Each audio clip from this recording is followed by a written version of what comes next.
E aí, gente, tudo bem? A gente está aqui hoje com a professora Bilene. Ela vai falar um pouco para a gente sobre o agosto dourado. E então, vamos lá. Professora, queria te fazer umas perguntas aqui, separei umas perguntas e se a senhora quiser falar alguma coisa complementar no meio, a senhora pode fazer. Primeiro, o que é o agosto dourado? Então, a gente considera agosto dourado, né? Porque começou há 33 anos atrás com a Semana Mundial de Aleitamento. Então, consideravam do dia 1º ao dia 7 uma semana para a gente comemorar, para celebrar as ações relacionadas ao aleitamento materno.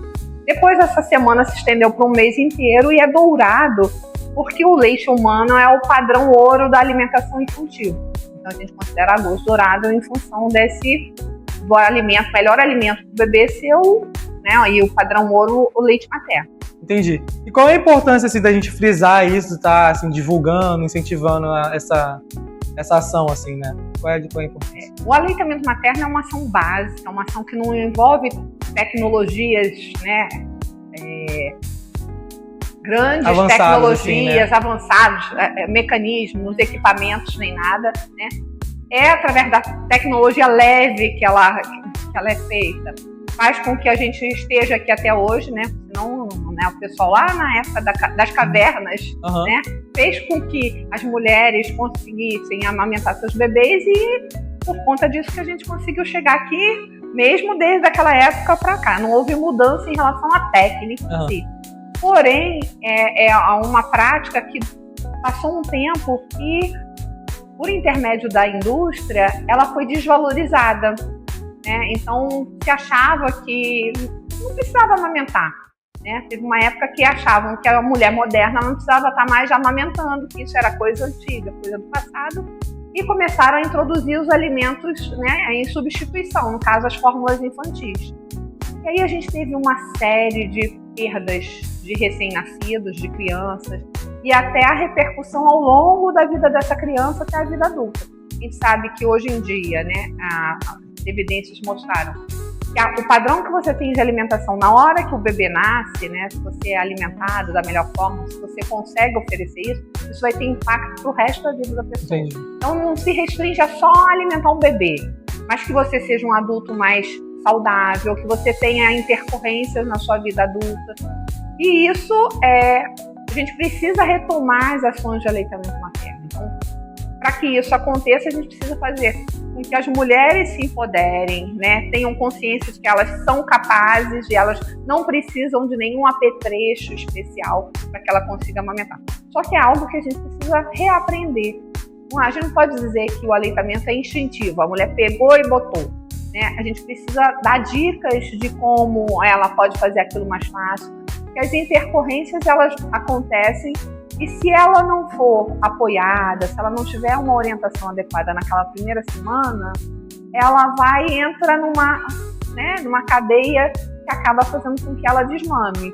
Então, hoje em dia, né, quando a gente fala de aleitamento, de retomar essa prática, a gente está pensando em adultos mais saudáveis, né? Esse dinheiro que é revestido, pode ser revestido. Por exemplo, das crianças que acabam adoecendo porque iniciaram a alimentação de forma inapropriada, pode ser revertido em outra coisa. Então, tem a ver com até os objetivos do desenvolvimento sustentável. Vou ver, as 17 metas, todas têm relação com o aleitamento. Pode ter, se falar, né? Tem a ver com sustentabilidade. O que uma mãe precisa para amamentar um bebê? Botar no peito, né? Mas para você alimentar um bebê, por exemplo, com fórmula infantil, você envolve gasto de energia, de gás, de luz, de água. Para lavar uma mamadeira são litros. E isso bota no impacto, se a gente considera assim, milhões de bebês que nascem por ano, o quanto isso impacta, né? A lata, né? Todo o invólucro em relação, e não vai oferecer o melhor alimento. Se ainda fosse tudo isso gasto para você oferecer algum produto melhor, mas não vai ser. Não tem nenhum alimento que substitua o leite materno. A gente costuma falar que o leite materno ele é espécie específica. Ele tem ainda uma outra característica muito legal. A lata tá lá, ela é aquela, o tempo do início ao fim. Mas cada mãe, ela tem a qualidade de dependendo da condição do seu bebê, oferecer variações em termos de produto para atender a necessidade do bebê. Então, a mãe de bebê prematuro, por exemplo, ela vai produzir colostro por um tempo maior, porque a necessidade daquele bebezinho pequeno é aquela. O corpo já entende isso, né? Se você está doente, você vai produzir, né, imunoglobulinas em relação àquela doença que aquela mãe está naquele momento. Não sei se vocês lembram, na época do Covid, tinha uma postagem que era assim, leite de mãe fora do Covid é uma mãe com Covid, ele é amarelinho. Então ele tinha rico em imunoglobulinas que faziam aquela proteção para aquele bebê. E isso, né, olha que coisa fantástica, porque Sim. Você consegue modular, né, a alimentação para atender a necessidade daquele bebê. O que aconteceu ao longo do tempo é que as mulheres deixaram de confiar naquilo que ela podia. Então, um trabalho que a gente precisa ter é fazer com que elas retomem a confiança, né? Ensinar dicas simples, né? De pega, de posição. Porque até nos ambientes hospitalares a gente dava muita informação errada. E a gente bate cabeça, né? Cada um fala uma coisa e ela fica no meio.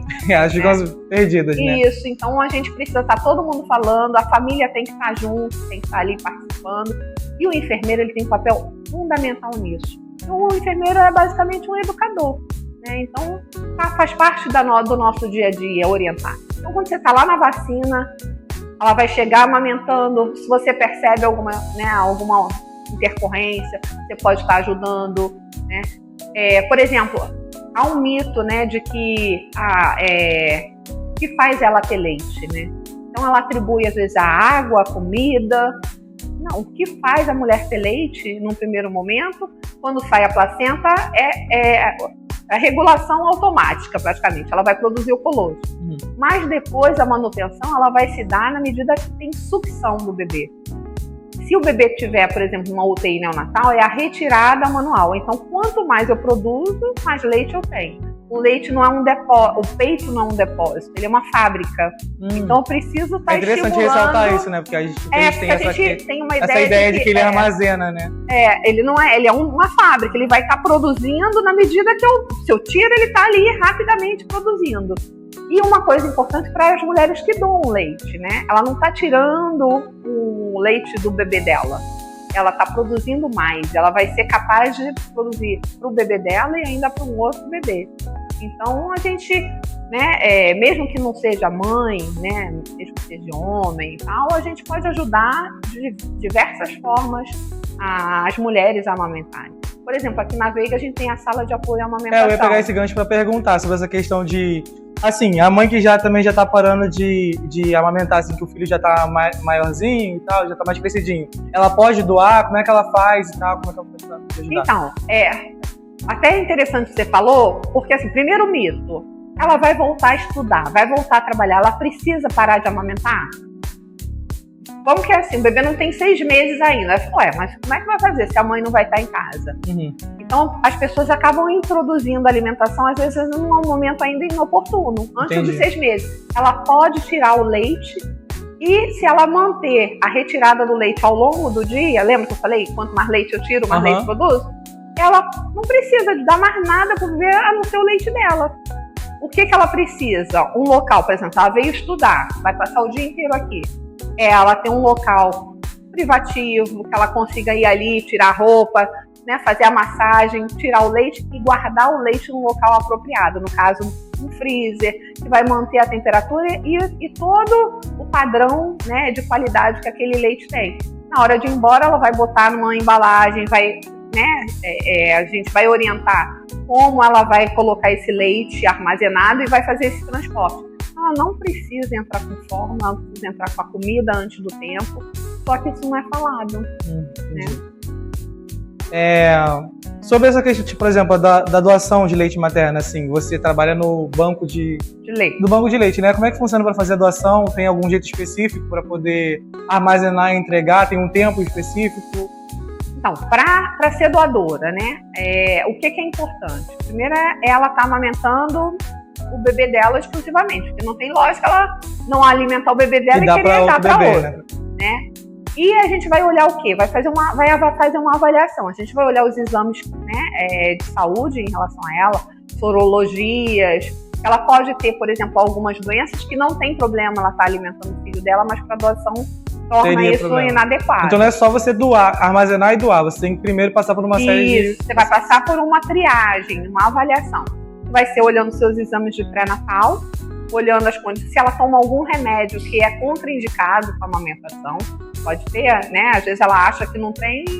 Então a gente vai fazer uma anamnese com ela, vai ver, colher todas essas informações e orientar ela. O que a gente orienta? Como ela vai fazer isso? De uma forma geral, tá num lugar tranquilo, sem cheiro, porque o leite ele tem uma capacidade de absorver os odores. Então sem perfume, por exemplo. Hidratante? Hidratante também? Hã? Hidratante também? Também. Por incrível que pareça, a gente às vezes tem que jogar leite fora. Porque é óleo sebe. Você identifica o cheiro, sabe? Óleo sebe. Tal cheiro. Por quê? Ele, como padrão para você mandar, por exemplo, a UTI neonatal, ele não pode ter cheiro. A gente faz isso às vezes porque às vezes o resto coração tá apertado, tudo bem. né? Mas eu não posso. Então, uma característica que às vezes as mulheres fazem de boa vontade. Toma banho, se prepara naquele momento, passa o perfuminho, passa o creminho e tal. E aí vai no cheiro. Então a gente tem que orientar isso. Prender o cabelo, né? Usa máscara, porque às vezes ela pode estar falando e o que acontece? Não que vá contaminar exatamente o leite. Quanto mais rápido eu tiro o leite e guardo ele no congelador, eu consigo garantir a propriedade desse leite. Quando eu deixo ele mais tempo do lado de fora, eu acabo, para não ter crescimento bacteriano, né, as imunoglobulinas vão sendo gastas para evitar o crescimento. Então, eu diminuo a propriedade do leite. Então, tá de máscara e evitar ambientes, por exemplo, com animais, para não cair pelinho. É muito comum, às vezes, cair cílios.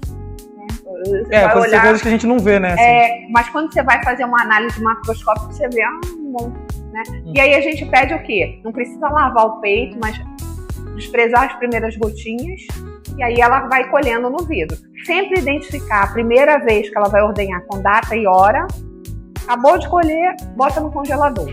E aí o ideal é ser um congelador que não tenha, né, muitos alimentos que tenham cheiro, carne, jaca, coisas que realmente possam ser transferidas, os odores, para aquele, de repente bota num saquinho e bota lá.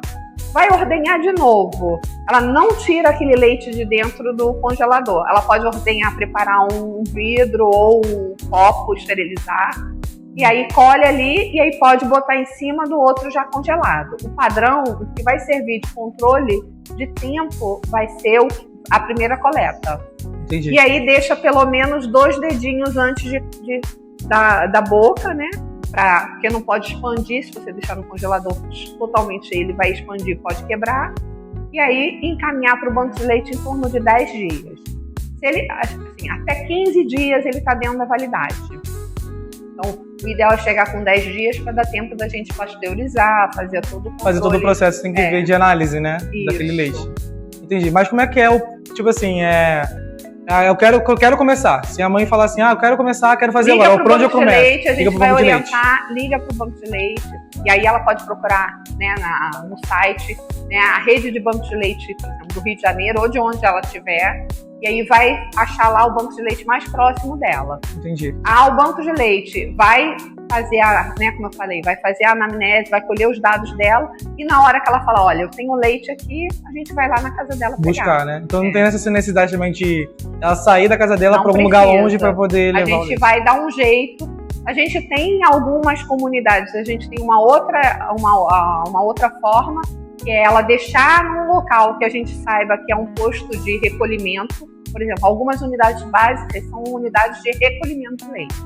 Então, eu não vou no banco de leite, eu não vou lá subir, por exemplo, né, a comunidade. Por exemplo, ela vai, o agente comunitário pode fazer isso, pegar na casa dela e vai levar para o posto. E aí a gente vai no posto pegar o leite dela. Entendi. Então dá para fazer também esse trabalho dessa forma. Entendi. Para finalizar, assim, alguma dica rápida para dar sobre amamentar, como amamentar?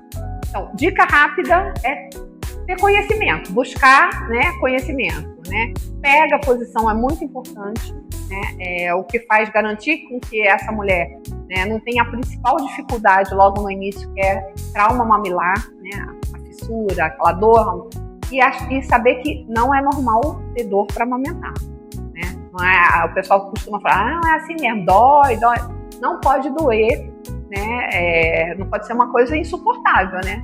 Então, se estiver incomodando, se estiver, buscar ajuda também. Então, os bancos de leite são locais de referência para essa ajuda inicial.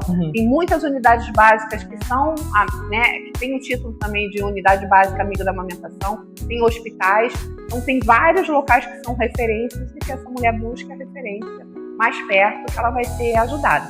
Ela não pode achar que tem que enfrentar as dificuldades sozinha. Entendi. Bom, professora, eu acho que é isso, assim, acho que deu pra gente dar uma pincelada boa no assunto, né? Eu agradeço a sua participação. Se a senhora quiser se despedir da galera e finalizar o vídeo, a gente agradece. Não, eu que agradeço a oportunidade de estar falando sobre aleitamento. E a gente, né, eu estou à disposição para qualquer outro momento que a gente fale, né, sobre essa temática. É isso, obrigado, viu?